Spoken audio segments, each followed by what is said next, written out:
किसी भी व्यक्ति को अपने जीवन की तुलना किसी और के जीवन के साथ नहीं करना चाहिए। जितना भगवान ने दिया हो उतने में ही खुश रहना चाहिए। भगवान ने कहा है कि जो लोग अपने जीवन में खुश रहते हैं वह कभी किसी की आलोचना नहीं करते हैं। अगर वह किसी की आलोचना करेंगे तो वह अपनी खुशियों को नजर लगा लेंगे। ऐसे लोग अपनी खुशी के साथ साथ दूसरों की खुशियों की तरफ भी ध्यान देते हैं। अक्सर देखा गया है जो लोग एक दूसरे की शिकायत करने में लगे रहते हैं, इस तरह के लोग किसी भी कार्य में अपना ध्यान केंद्रित नहीं कर पाते हैं। परंतु जो लोग हमेशा खुश रहते हैं वह इन सभी बातों को ठीक प्रकार से समझते हैं और वह कभी भी किसी अन्य की शिकायत नहीं करते हैं। अगर व्यक्ति अपनी लाइफ में खुश रहना चाहता है तो उसे चाहिए कि वह किसी भी चीज की चिंता न करे और जीवन में हर हाल में खुश रहे। कई बार ऐसा होता है कि व्यक्ति अपने बीते हुए कल को याद करके परेशान हो जाता है, लेकिन ऐसा करके वह हमेशा अपना समय ही बर्बाद करता है। इसलिए व्यक्ति को अपने बीते समय के बारे में याद नहीं करना चाहिए और वर्तमान में खुश रहना चाहिए। गीता में श्री कृष्ण ने कहा है कि समय कभी एक जैसा नहीं रहता है, यह हमेशा ही बदलता रहता है।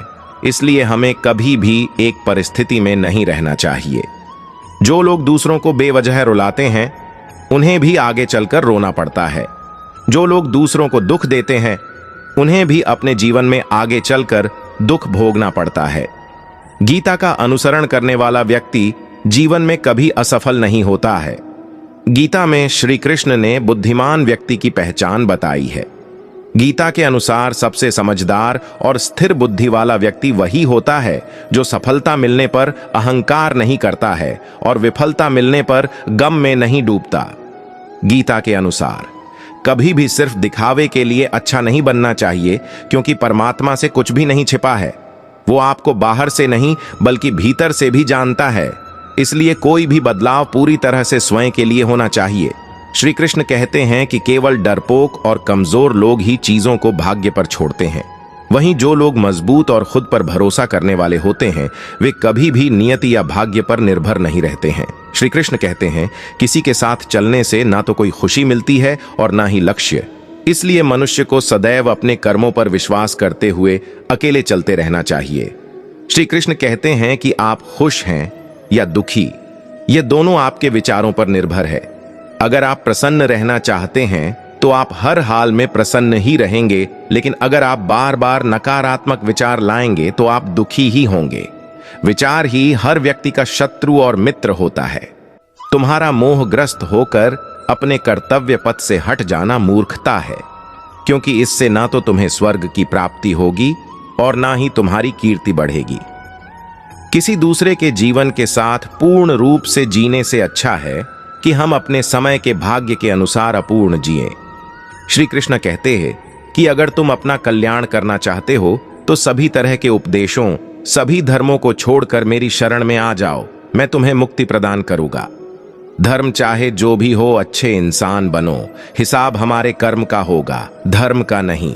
गीता में श्री कृष्ण ने कर्म योग, भक्ति योग और ज्ञान योग को ही कल्याण का प्रमुख साधन बताया है। कर्म के प्रवाह से संबंध का टूट जाना ही जीवन का लक्ष्य है और यह लक्ष्य उपर्युक्त तीनों मार्गों से प्राप्त हो सकता है। श्री कृष्ण कहते हैं कि तुम उसके लिए शोक करते हो जो शोक करने के योग्य नहीं है और फिर भी ज्ञान की बातें करते हो। बुद्धिमान व्यक्ति ना जीवित और ना ही मृत व्यक्ति के लिए शोक करते हैं। श्री कृष्ण कहते हैं कि तुम अपनी पीड़ा के लिए संसार को दोष मत दो, अपने मन को समझाओ। तुम्हारे मन का परिवर्तन ही तुम्हारे दुखों का अंत है। हमारी आस्था की परीक्षा तब होती है जब हम जो चाहे वो न मिले और फिर भी हमारे दिल से प्रभु के लिए शुक्रिया ही निकले। समय कभी नहीं रुकता। आज यदि बुरा चल रहा है तो कल अवश्य अच्छा आएगा। आप केवल निस्वार्थ भाव से कर्म कीजिए और वही आपके हाथ में है। इंसान चाहे जितना भी खुद को व्यस्त रख ले, जिससे वो प्रेम करता है उसकी यादों से नहीं बच सकता। आत्म ध्यान करके हम आत्म साक्षात्कार कर सकते हैं। नियमित रूप से स्वच्छ मन से जप या ध्यान करने से भूल से हुई गलतियों से पार पाया जा सकता है।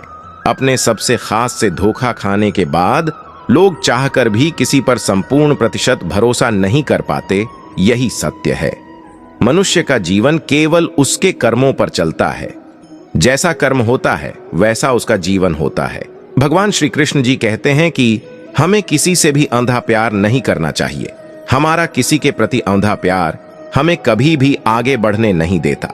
अधिक प्रेम भी व्यक्ति को बुद्धिहीन कर देता है। अनुमान मन की कल्पना है और अनुभव जिंदगी का सबक है। सच्ची खुशी तभी होती है जब आपकी सोच, कथन और कर्म में समानता हो। जीवन में कभी निराश नहीं होना चाहिए, क्योंकि कमजोर आपका वक्त होता है, आप नहीं। जैसे तेल समाप्त हो जाने पर दीपक बुझ जाता है, उसी प्रकार कर्म के क्षीण हो जाने पर भाग्य भी नष्ट हो जाता है। मौन सबसे अच्छा उत्तर है किसी ऐसे व्यक्ति के लिए जो आपके शब्दों को महत्व नहीं देता। मनुष्य जन्म लेता है तो उसके पास सांसें तो होती हैं, पर कोई नाम नहीं होता। जब मृत्यु होती है तो उसके पास नाम तो होता है, पर सांसें नहीं होती। इसी सांस और नाम के बीच की यात्रा को जीवन कहते हैं। किसी के प्रति मन में क्रोध लिए रहने की अपेक्षा उसे तुरंत प्रकट कर देना अधिक अच्छा है। जैसे क्षण भर में जल जाना देर तक सुलगने से अधिक अच्छा है। समय कभी नहीं रुकता। आज यदि बुरा चल रहा है तो कल अवश्य अच्छा आएगा। आप केवल निस्वार्थ भाव से कर्म कीजिए और वही आपके हाथ में है। दया होनी चाहिए, कमजोरी नहीं। ज्ञान होना चाहिए, अहंकार नहीं। कोई कुछ भी बोले, स्वयं को शांत रखो। धूप कितनी भी तेज हो, समुद्र सूखा नहीं करते। श्री कृष्ण कहते हैं कि मनुष्य को स्वयं को ईश्वर में लीन कर देना चाहिए। ईश्वर के सिवाय मनुष्य का कोई नहीं होता है। इसके साथ ही यह मानकर कर्म करना चाहिए कि वह भी किसी का नहीं है। भोग से मिलने वाला सुख क्षणिक होता है, जबकि त्याग में स्थायी आनंद मिलता है। श्री कृष्ण कहते हैं कि सत्संग ईश्वर की कृपा से मिलता है, परंतु कुसंगति में भी मनुष्य अपने कर्मों से पड़ता है। गीता के अनुसार जीत और हार आपकी सोच पर निर्भर करती हैं। मान लो तो हार होगी और ठान लो तो जीत होगी। जीवन का हर दांव जीतना है तो बल से ज्यादा बुद्धि का उपयोग करें, क्योंकि बल लड़ना सिखाता है और बुद्धि जीतना। गीता में श्री कृष्ण कहते हैं कि यदि किसी काम को करने में डर लगे तो याद रखना यह संकेत है कि आपका काम वाकई में बहादुरी से भरा हुआ है। गीता के अनुसार नेत्र केवल हमें दृष्टि प्रदान करते हैं, परंतु हम कब किस में क्या देखते हैं ये हमारी भावनाओं पर निर्भर करता है।